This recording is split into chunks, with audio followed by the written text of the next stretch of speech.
Now, the first interview that we did generated a lot of response. There was a lot of comments on YouTube. I know that we've both received a lot of emails, chat rooms. It's been a little bit overwhelming, and a lot of questions have come out of that for people. So I'd like to start by addressing their questions, if we can. Sure. And one of the things that we touched on but didn't really cover off enough was the question of pets and the animal kingdom in general. Yeah. A lot of people very concerned about their pets. Yeah. So the fact that these pets, these animals are with us says that they're part of our journey, that we have a relationship. What's going to happen when the time comes? Well, just like us people, each animal is on its own individual journey too. So there'll be some animals that it is their journey to ascend, and for others it won't be. Now, how that works out, how that plays out, it's up to the individuals. There are some pets that we have that are not of a pure elemental spirit, that are actually family on the galactic level, that have chosen to incarnate via the elemental kingdom and manifest themselves as a pet so they can support us through this journey. So when I found that out, that was really quite fascinating for me. Yeah. And I know it would be fascinating for a lot of people to hear that as well, because people, I can relate to that. Yeah, because you can look at pets and some dogs or cats or whatever, and you just know there's something different about them. And even if a person has a number of dogs or a number of cats, there'll be one that just feels very different to the rest of them, and you have a better connection on a much deeper level with that particular pet than when you have with others. And things like that. I mean, these are the sort of signs that you just have an innate knowing within yourself that there's something different going on here. So they're coming with us, in other words, is what it boils down to. Yeah, there's many that will. There'll be some that won't. It's not one rule fits all. It depends on the individual journey. I had a cat for 17 years that falls absolutely into that category of a special little being that we had a connection. And what about the animal kingdom at large, or even the plant kingdom for that matter? Because I did hear not long ago that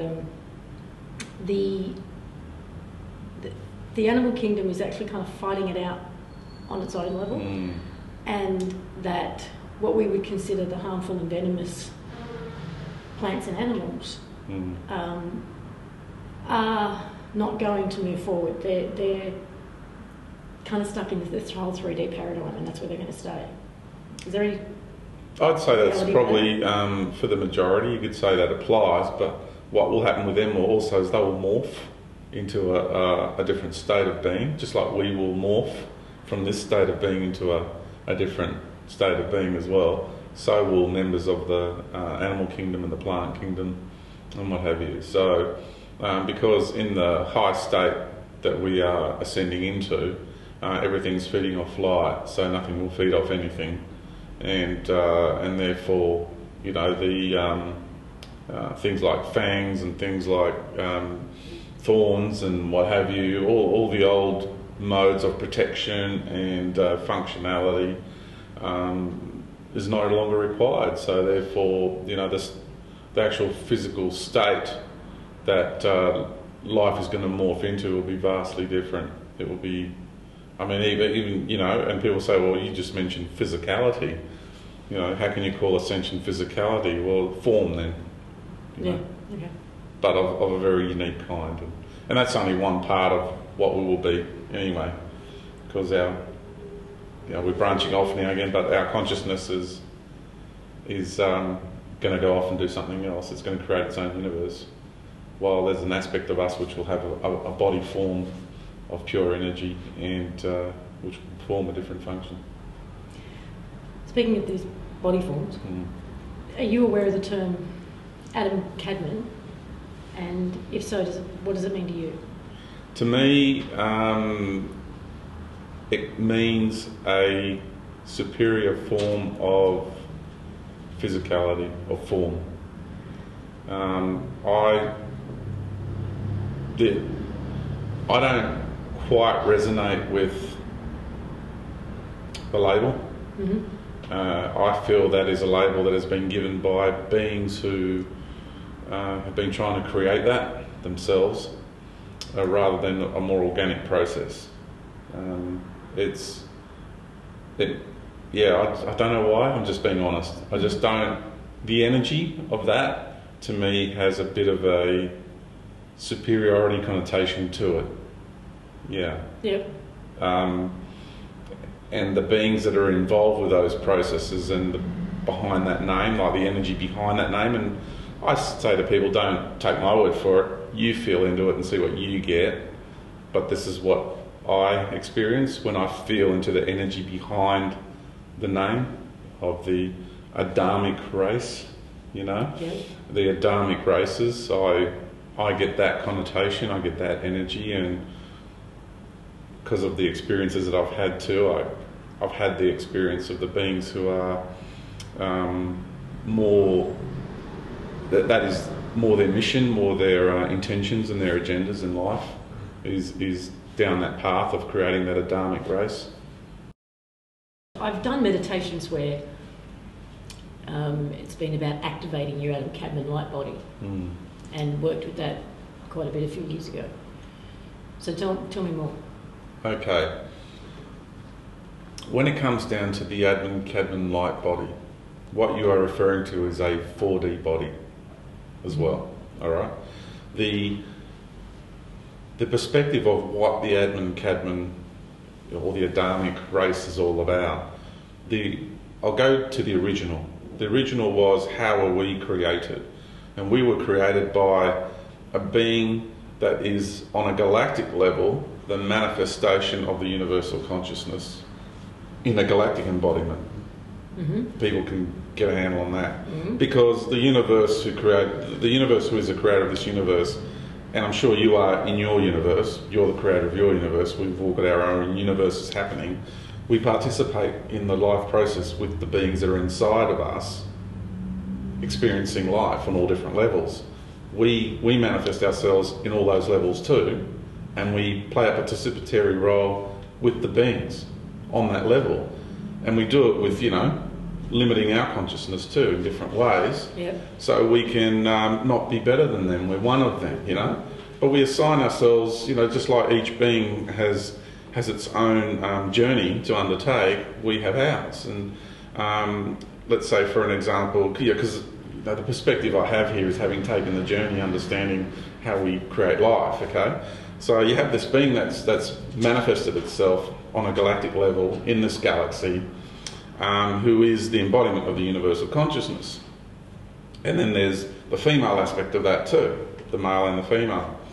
And I'm sharing this, and I'm hoping that people who are listening and watching this already know that I've talked about the sun being the manifestation too, the ball in the sky out there, of the male consciousness of the universe, and the planet that we are on is the female consciousness of the universe. I've got questions about that too. Okay, so in the galactic drama level, the universal consciousness is playing with us in that drama, okay? Yeah. Is in the drama with us, experiencing it too on that level, directly. And so that being came to this planet a long time ago and created the human form that we have.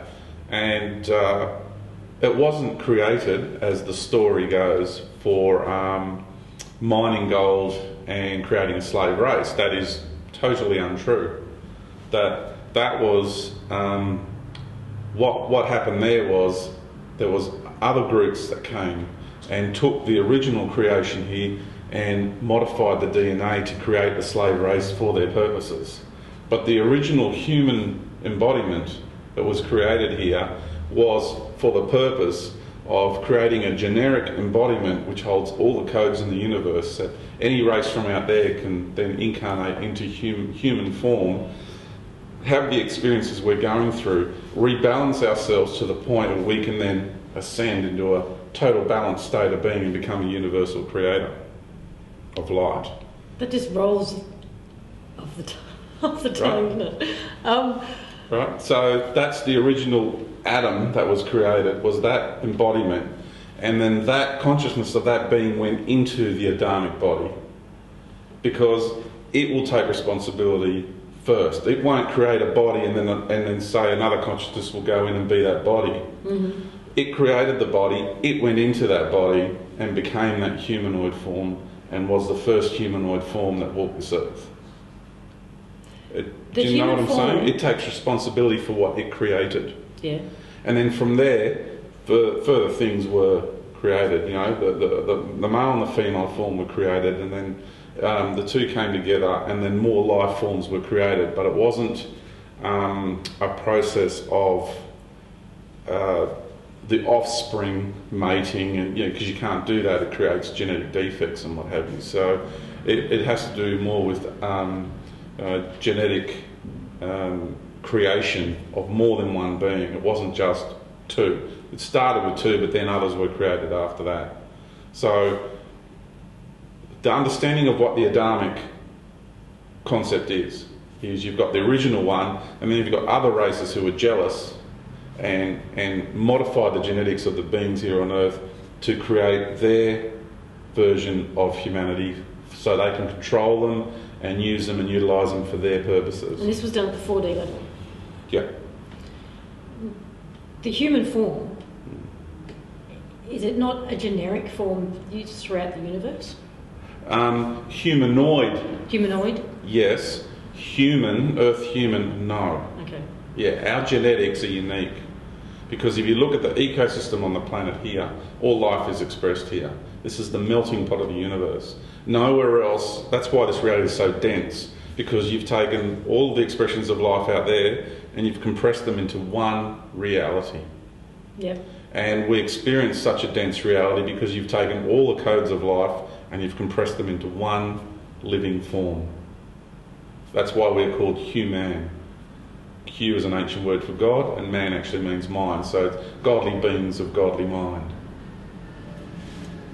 Nice.